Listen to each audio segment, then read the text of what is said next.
Hai teman-teman, jadi Assalamualaikum warahmatullahi wabarakatuh. Kenalin, aku Nafisa Zakira dari jurusan TRMG Politeknik IDN. Jadi sekarang aku pengen jelasin tentang Gestalt Principle. Kalian tahu nggak Gestalt Principle itu apa? Nah, di sini aku pengen jelasin nih, apa itu Gestalt Principle, dan apa aja jenis-jenisnya. Tapi aku pengen jelasin dengan bahasa yang ringan banget. Tapi pertama-tama kita akan belajar makna umum dari Gestalt Principle dulu. Nah, jadi guys, Gestalt Principle itu adalah aturan cara otak manusia melihat dan mengelompokkan visual. Intinya, otak kita nggak lihat satu-satu, tapi melihat keseluruhan supaya lebih cepat paham. Gitu. Nah, aku bakal liatin jenis-jenisnya ya. Nah, welcome to my project guys. Jadi pertama-tama kita bakal belajar tentang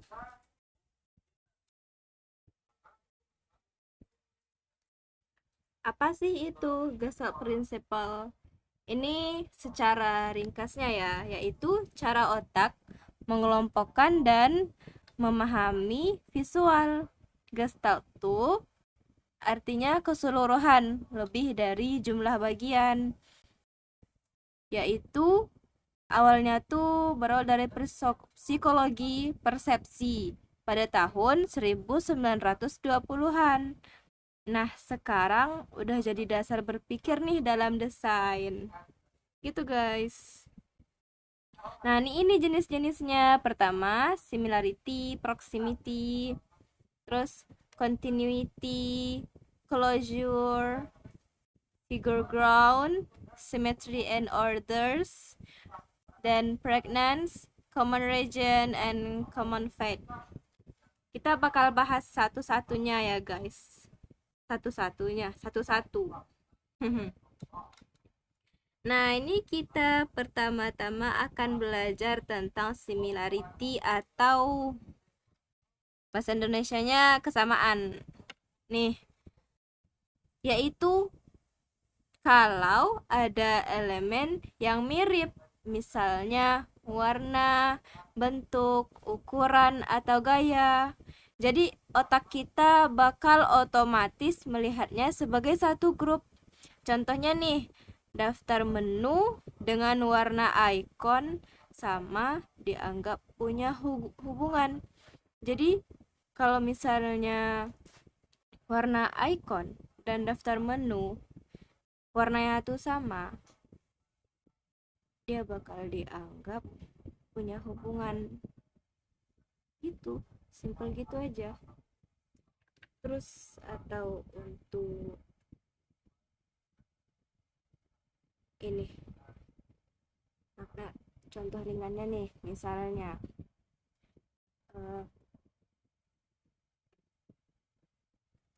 contohnya bola merah-merah dikumpulin bareng, terus bola yang warna biru juga dikumpulin bareng, jadi mereka tuh berpisah. Kelompok bola merah di sini, kelompok bola merah di bola biru di situ juga. Pokoknya mereka berbeda daerah deh gitu. Gitu guys. Jadi kalau warnanya sama, contohnya nih, kalau warnanya sama, kita bakal mikir itu temenan. Mereka tuh ada hubungan. Gitu. Oh my god. Terus nah, kita lanjut.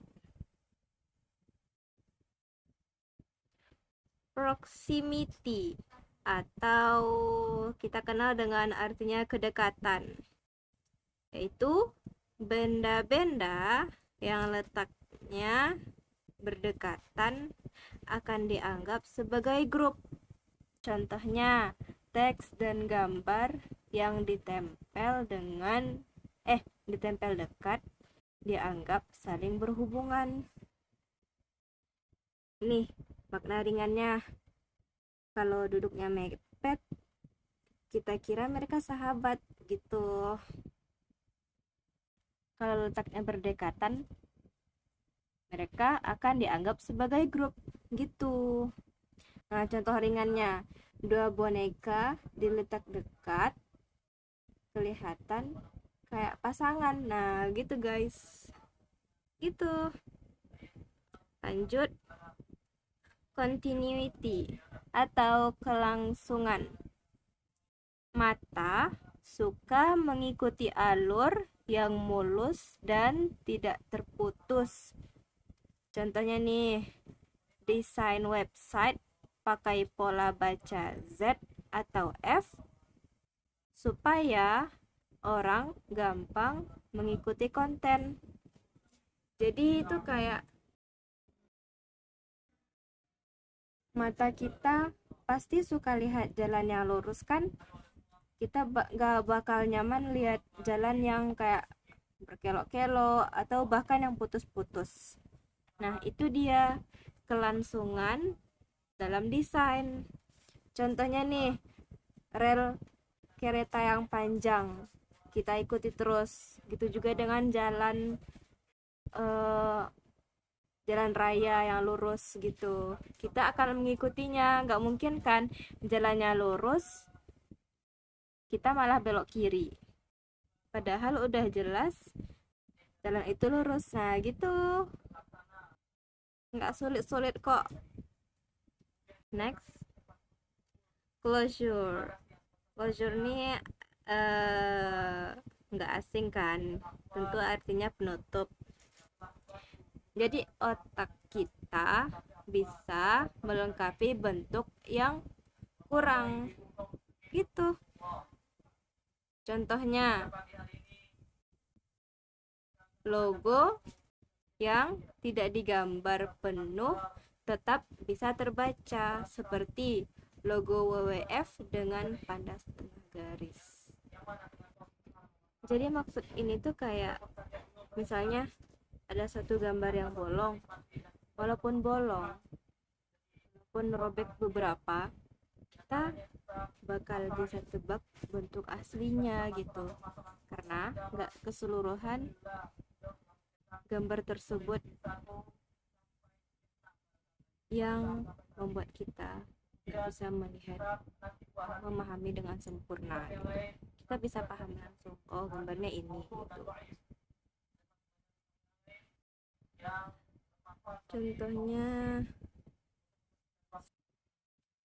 Contoh lain nih, misalnya lingkaran nggak ditutup penuh, tetap jelas itu adalah lingkaran gitu, walaupun dia nggak menjadi sempurna lingkaran gitu guys. Nah lanjut,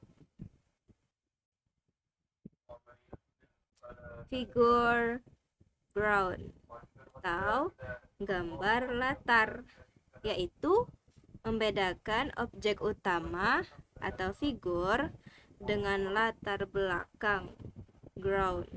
Contohnya nih, teks putih di atas background gelap. Maksudnya teks putih tuh diletakkan di atas background gelap agar lebih mudah fokus, agar kita lebih mudah memfokuskan mata kita untuk melihat teks putih tersebut gitu. Jadi mereka tuh saling melengkapi ya gitu guys. Gambar latar ya, misalnya kayak kita bisa bedain mana yang penting, mana yang cuma latar.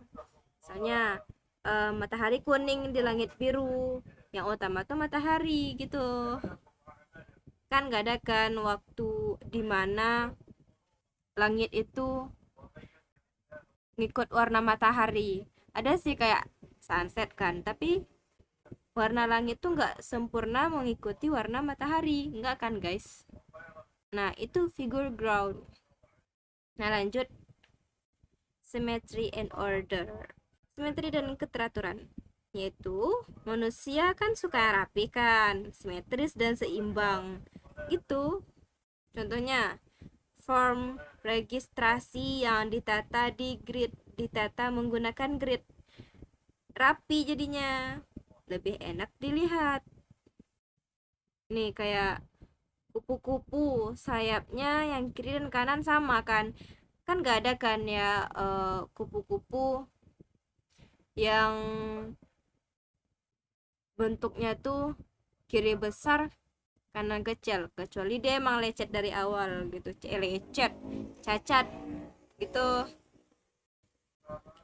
Pregnance, kesederhanaan, yaitu otak lebih cepat memahami bentuk yang sederhana. Bayangin deh kalau ada desain yang dia tuh rumit banget, misalnya kiri kanan tuh penuh dengan gambar, atas bawah penuh dengan teks, kita bakal fokus kemana coba gitu?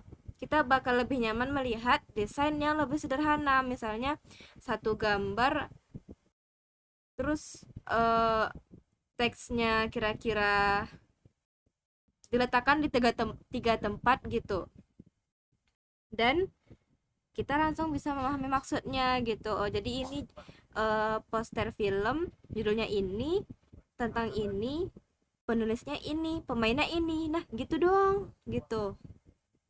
Ini kayak contoh tombol call to action atau CTA yang dibuat simple biar langsung kelihatan penting. Nah gitu ya. Terus ini ada common region, kesamaan wilayah. Jadi kalau elemen ada di dalam satu kotak atau wadah, otomatis akan dianggap satu grup. Contohnya kartu produk di e-commerce.